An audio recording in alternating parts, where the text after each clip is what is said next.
अभी अभी जो सीएसआर ने अनाउंसमेंट किया है कि दिसंबर 2026 से आपके लिए कुछ नया सिलेबस परोसा जाएगा, तो थोड़ा सा मजाक लगता है क्योंकि एग्जैक्टली कुछ चेंज नहीं किया है।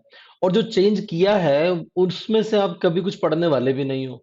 मैं ऐसा क्यों कह रहा हूँ? एक MSc in botany, MSc in zoology या एमएससी इन माइक्रोबायोलॉजी वाला व्यक्ति ये सब कुछ कभी पढ़ने वाला है ही नहीं। वो पढ़ भी लेगा तो पूरा का पूरा एमएससी लेवल तक नहीं जा सकता, नेक्स्ट टू इम्पॉसिबल है।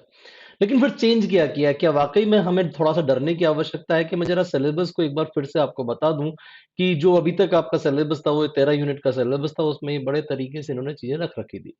लेकिन ये जो नया सिलेबस है, जिसको कि मैं इस वक़्त यहाँ पर दिखा रहा हूँ, थोड़ा-सा चीज़ें या तो रीअरेंज की हैं या नए टॉपिक्स ऐड किए हैं। पुराना कुछ भी नहीं हटाया है, सब कुछ वो का वही पढ़ना पड़ेगा। ये आपकी बायोकेमिस्ट्री वैसी की वैसी है, कोई चेंज नहीं है इसके अंदर।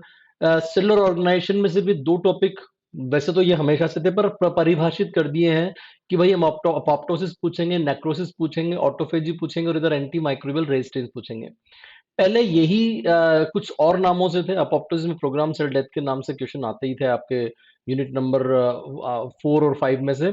यहाँ पर ये जो अगर मैं आपसे स्ट्रेस रेस्पॉन्स शब्द था और यहाँ पर इन्होंने कह दिया कि नहीं भाई हम एंटी माइक्रोबियल रेजिस्टेंस और स्ट्रेस रेस्पॉन्स के बाद ये ऐड कर दिया है। ठीक है?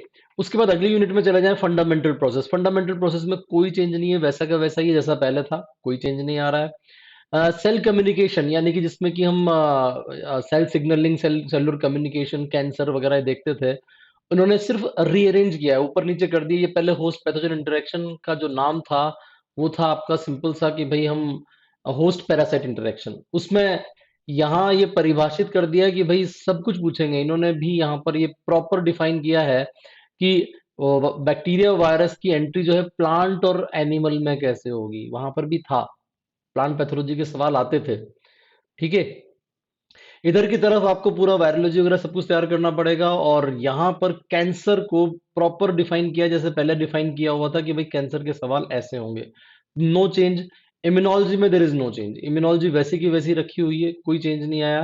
बस वो बीच के कुछ नाम वाम हटा दिए इन्होंने जो बीमारियों से रिलेटेड थे, तो उन्होंने कहा चलो सिलेबस छोटा कर देते हैं, तो इन्होंने ये ट्यूबरकुलोसिस और ये मलेरिया वगैरह के नाम हटा दिए। ये देखा जाए तो हिडन टॉपिक के नाम से अभी भी है। इन्होंने शॉर्टकट कर दिया कि भाई bacterial, parasitic and viral infection. तो वो जो डिफाइन था कि भाई टीबी पूछेंगे, टीबी के अलावा बहुत बहुत भी कुछ और भी बहुत कुछ आ जाएगा। डेवलपमेंटल बायोलॉजी में इन टोटलिटी मेरे ख्याल से तो कोई चेंज नहीं है, बस अगर थोड़ा सा सिलेबस को एक्सपेंड कर दिया है। टॉपिक हम लोग वैसे ही पढ़ते थे पहले भी, ऐसा कुछ भी नहीं है। प्लांट फिजियोलॉजी में कुछ चीजें ऐड की है, जैसे कि आप metabolic engineering in the plants, ये थोड़ा सा नया टॉपिक है, एडवांस टॉपिक है। इननेट इम्यूनिटी को ऐड कर दिया है और कुछ भी नहीं है। एनिमल फिजियोलॉजी में अगर जाओगे तो थोड़ा सा नीचे की तरफ दो पूरे पूरे नए टॉपिक जोड़ दिए हैं, जिसमें कि मेटा ऑर्गेनिजम्स या होलोबायोन्ट, ये एक नया कंसेप्ट है पूरा का पूरा। और इंटर ऑर्गन कम्युनिकेशन, जो ये पूरा ये आपके दो तीन बुक्स में है, नए रिसेंट जो बुक्स हैं, गैनोंग्स में है और दो तीन बुक्स में है। इसी तरह से जो आपकी जेनेटिक्स की थी, उसमें इवोल्यूशन से उठा के पॉपुलेशन जेनेटिक्स को यहाँ डाल दिया है। मजे की बात, एक बड़ा प्रॉब्लमेटिक बात यहाँ पर ये कर दी कि उन्होंने वहां पर तो एक्सपेंडेड सिलेबस था, ये सिलेबस एक्सपेंडेड नहीं है, तो अब डर ये रहेगा पता नहीं कहाँ से पूछेंगे। तो पुरानी ही चीजें सारी की सारी तैयार करनी है। मॉलिक्यूलर मैपिंग और मॉलिक्यूलर इवोल्यूशन को थोड़ा छिपा दिया है, पर हिडन टॉपिक के नाम से बहुत कुछ यहाँ पर है। Development of mapping population in the plants, ये एक ऑल टुगेदर नया टॉपिक है, बहुत शानदार टॉपिक है। एग्रीकल्चर बायोटेक से ये एक्चुअली उठाना पड़ेगा। उसके बाद आ जाइए evolution.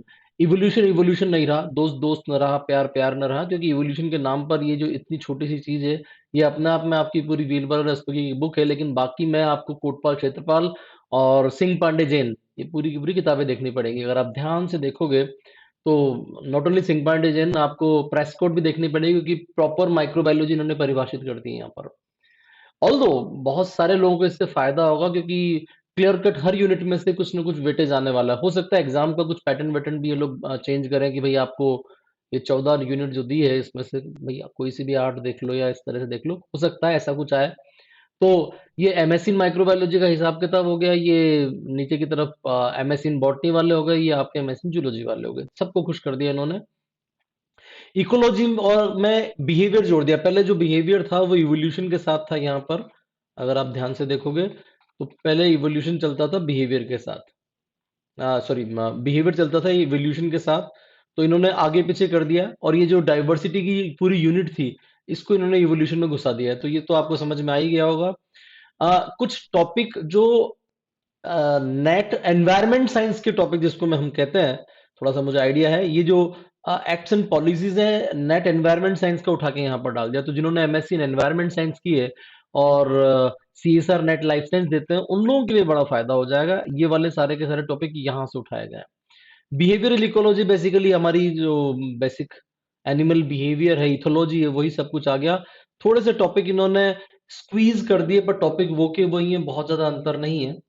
Bioinformatics computational biology purely जो एमएससी बायोटेक या बीटेक बायोटेक करके आ रहे हैं या एमएससी इन बायोइन्फॉर्मेटिक्स करके आ रहे हैं उनको खुश करने के लिए जोड़ा है। और जिन्होंने अच्छे लेवल की एमएससी इन बायोटेक की उन वो लोग भी पढ़ते हैं इस वाले टॉपिक को, तो उनको थोड़ा फायदा होगा। लेकिन टॉपिक बहुत ज्यादा डिफिकल्ट है, क्वेश्चंस की डिफिकल्टी का लेवल आप हाई समझिएगा।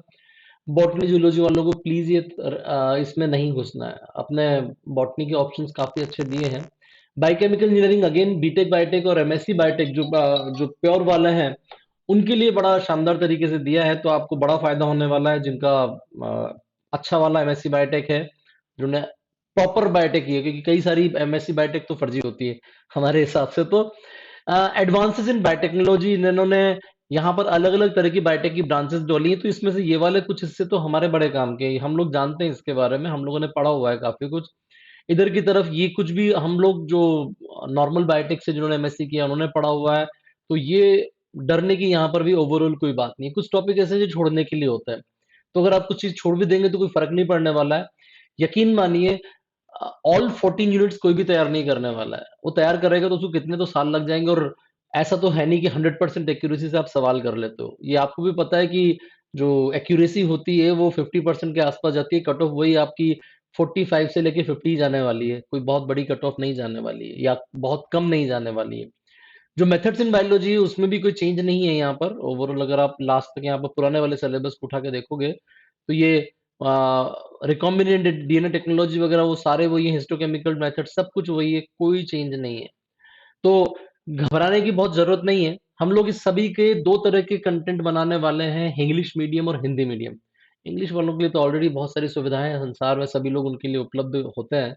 नहीं नहीं, आईपीआर बायोसेफ्टी ये बड़ा अच्छा टॉपिक ही जोड़ा है। तो आपके लिए कंटेंट अगले 1.5 से 2 महीने में पूरा का पूरा रेडी मिलेगा आपको। Just be in contact.